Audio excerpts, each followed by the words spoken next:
There are a lot of games played through the course of an MLB season. This year, it may have only been 60 games, but that's still a lot. So it is very likely there will be some hidden gems that you haven't seen or don't remember. I decided to try and find one of those gems, and the one I found, oh man, I don't know if I would consider it to be hidden, considering the scoreline. I'm sure at least some of you would have seen this game, but I'm sure many of you haven't. And that's because at the end of the day, it didn't matter. It didn't affect any future playoff run, there were no big trades, nothing. It was a random game between two bad teams. I could turn this video into a butterfly effect scavenger hunt, but I only do that on Start Craving Sports. By the way, my newest video on that channel came out earlier this week, so go check that out if you haven't. Back on track, the reason I say this game didn't matter is because neither team made the playoffs. In fact, these two teams had some of the worst records in the league. One of them had the worst record in the entire league, and the other had the third worst record. These two teams were the Pittsburgh Pirates and Detroit Tigers.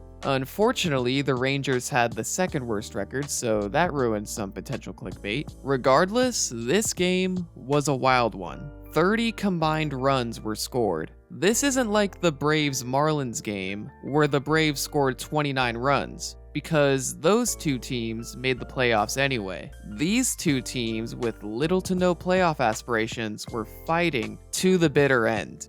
It was a wild ride, and we're about to hop on that ride together. Heading into this game, here's what the records of each team looked like. The Tigers actually had an average record.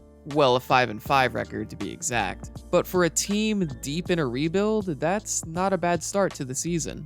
Although they were entering this game on an extended 4-day rest due to reasons. On the other side, we have the Pirates. They have a 3-10 record, although they did win their previous game on a walk-off, so they have a little bit of momentum on their side.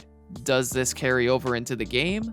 Let's find out. The starting pitchers are Matthew Boyd and Chad Kuhl. Boyd had a terrible start to the season, continuing his form from the second half of 2020. Kuhl had made 2 appearances prior to this start, but in the role of a follower to Steven Brault. So this was Kuhl's first start of the year. Top of the first inning, Kuhl actually strikes out the side, getting all of the batters to chase. Bottom of the first inning, Boyd allows a walk, but no damage in the end. By the way, footage of the entire game is not available, or I just can't find it, so some scenarios will be limited to looking at play-by-play. Top of the second inning, first batter is CJ Cron. On a 1-1 count, he takes the ball opposite field for the solo home run, and just like that, the ride has started to rise. Kuhl retires the next 3 batters pretty easily. Bottom of the second inning, Boyd is in a bit of a jam. The bases are loaded with 1 out, and he has given up 2 walks in the process. Eric Gonzalez comes up to the plate, and on the first pitch, he hits a single and drives in 2 runners. The guy who only drove in 6 runners in all of 2019 had now just driven in 2. You love to see it. Actually, I want you to remember the name Eric Gonzalez. He will come up a little bit later. Right now, the ride has returned back to Pittsburgh's side. Fortunately for the Tigers, Boyd is able to get out of the jam. Top of the third, Kuhl is dealing and retires the side. Bottom of the third, Boyd allows a single, but he gets out of the inning without allowing any runs. So far, nothing has indicated that we're about to see another 27 runs from these two teams. Top of the fourth, Kuhl retires the side once again.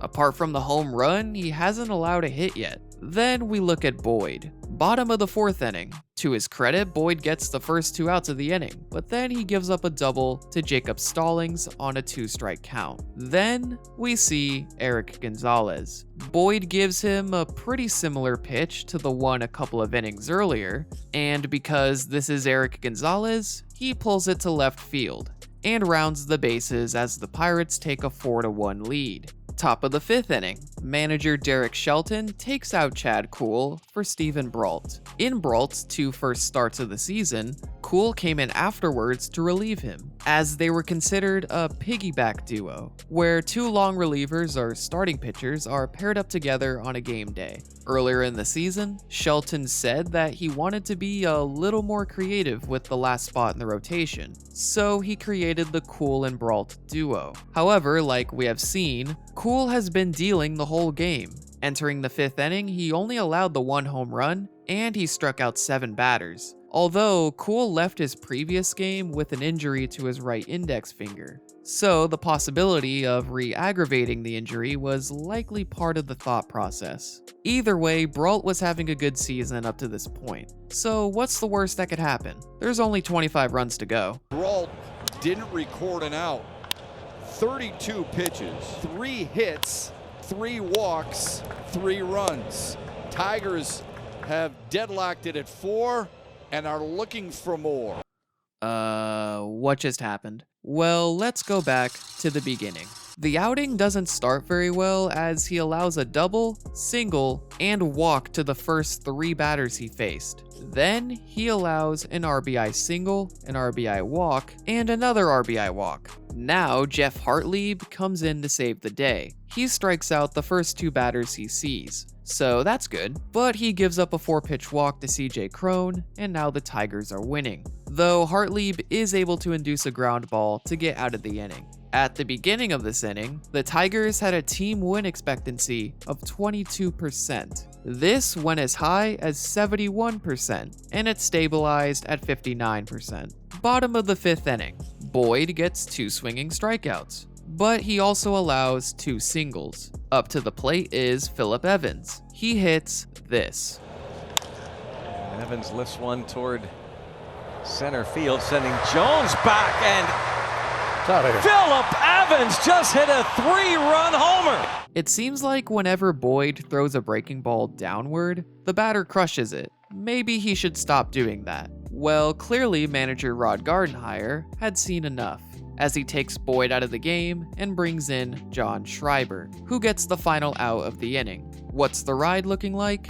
Well, we actually took a steep drop. In fact, the Tigers were sitting at a 60% team win expectancy before Evans came along. This number would go as low as 21%, the second largest win expectancy drop of the entire game. Number 1 will be a bit later. Alright, let's move to a new inning. Yaxel Rios is now in the game. After giving up a single and getting 2 batters out, he gives up an RBI double to Jacoby Jones. It's 6-7. Bottom of the inning. Nothing happens. Moving on. Top of the 7th inning. We still have 17 runs to go, so it's about to get interesting. Rios is still pitching for the Pirates. He gives up a single to Jonathan Scope, and he hits Miguel Cabrera. Now he faces CJ Cron. First pitch of the at-bat, catcher Jacob Stallings is crossed up by a fastball, but it was still called a ball. Derek Shelton would be ejected, and Cron walks on a 3-1 count. A new pitcher, Miguel Del Pozo, was brought in. The next batter, Christian Stewart, hits a single to center field, tying the game at 7.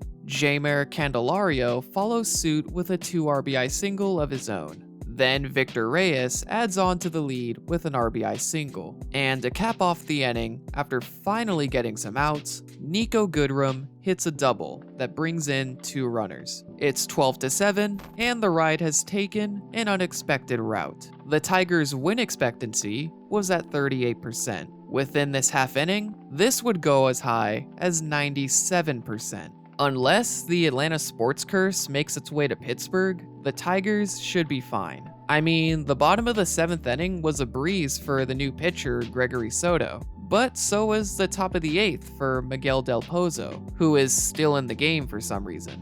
Now, we head to the bottom of the 8th inning. The ride is looking steady. It seems we'll be heading towards a safe conclusion sometime soon. New pitcher, Buck Farmer, comes in to keep the lead intact. Wait a minute. Oh no.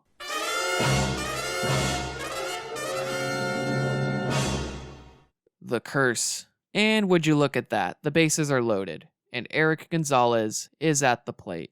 Let's see what happens. Well, I would have expected a grand slam considering where Farmer is from and how well Gonzalez is playing, but a 2 RBI double keeps the Pirates on the right track. Notably, Gonzalez just got his 6th RBI of the game, in the number 9 slot in the lineup. He had 6 RBIs in the entirety of 2019. There's nothing more to say. Rod Gardenhire realizes where Buck Farmer is from and takes Farmer out of the game and brings in Jose Cisnero. Where is he from? Okay, we're good. He gets the final 2 outs of the inning, and we move to the top of the 9th. Richard Rodriguez keeps his team in the game with a couple of strikeouts, and we move to the bottom of the 9th inning. Joe Jimenez comes in and gets the first 2 outs pretty easily. Then Brian Reynolds nearly got an extra base hit, but after review, the ball narrowly went foul. I'm inclined to agree with the umpires because it doesn't look like any chalk flew up, but there is no perfect angle of this I can find. Well, it didn't really matter because Reynolds got a single anyway. During the next at-bat, Reynolds gets to second base on what was officially scored as a defensive indifference, which I believe means that it was a stolen base attempt, but the catcher had no intention of throwing to second base, so the play is not ruled as a stolen base. Well, maybe Austin Romine should have thrown to second because Phillip Evans gets a hit and drives Reynolds home to bring the deficit down to 2. The Tigers' win expectancy just fell from 98% to 95%. But that shouldn't be a problem. We have Adam Frazier at the plate, who has only driven in 2 runners through this point in the season. Just out of curiosity, how did he score those 2 runners? Let's see, it was in a game against the Brewers. The game was tied, and oh no. Dyson takes off. Frazier with a fly ball hit well toward right center field, approaching the wall. Out goes Frazier to tie the game. 12-12. The ride has just come crashing down from 95% to 46% win expectancy on 1 swing of the at-bat. Jimenez is able to hold on to the tie, but now we have extra innings. So you know what that means. It's time for a Manfred special. Jacoby Jones is now on second base. Top of the 10th inning. New pitcher Nick Turley was able to get the first 2 outs of the inning with no problem. But as Jones is still on second base, pinch hitter Dewell Lugo gets his first hit of the season and gives the Tigers a 1-run lead. The half inning ends with a flyout by CJ Cron. Bottom of the 10th inning, John Ryan Murphy is on second base. The hero of the game so far, Eric Gonzalez, hits a single, and now there's runners on the corners. Then, Cole Tucker hits a sacrifice fly, and the game is now tied. Gonzalez is still on first base, but Brian Garcia is able to get out of the inning. We experienced a little drop in this inning, but it's still anybody's game. Top of the 11th inning. Dovydas Neverauskas is on the mound, and Harold Castro is on second base. After 1 out, Jeimer Candelario hits a single down the right field line, and another run scores. Earlier in the game, the Pirates lost a challenge on a similar play hit to right field, but this one stayed fair, so the score is now 14-13. After a throwing error on a stolen base attempt by Victor Reyes, Austin Romine hits a single to extend the lead. Then Jacoby Jones walks, and Nico Goodrum hits a double over the head of Cole Tucker, extending the lead even more. It's 17-13. The half inning eventually ends, and then it's the bottom of the 11th inning. Carson Fulmer comes in and puts a stop to the chaos. The ride is finally over. After 4 hours and 33 minutes, the second highest scoring game of 2020 has met its conclusion. The Tigers are now over 500 and sit in the middle of the AL Central, and the Pirates are at the bottom of the NL Central, with the worst record in the league. Neither team made the playoffs. They ended their seasons with some of the worst records in the league. This game didn't matter, but it was still awesome. I hope you guys enjoyed the video. Leave a like if you did, and subscribe for videos just like this one. Thanks for watching.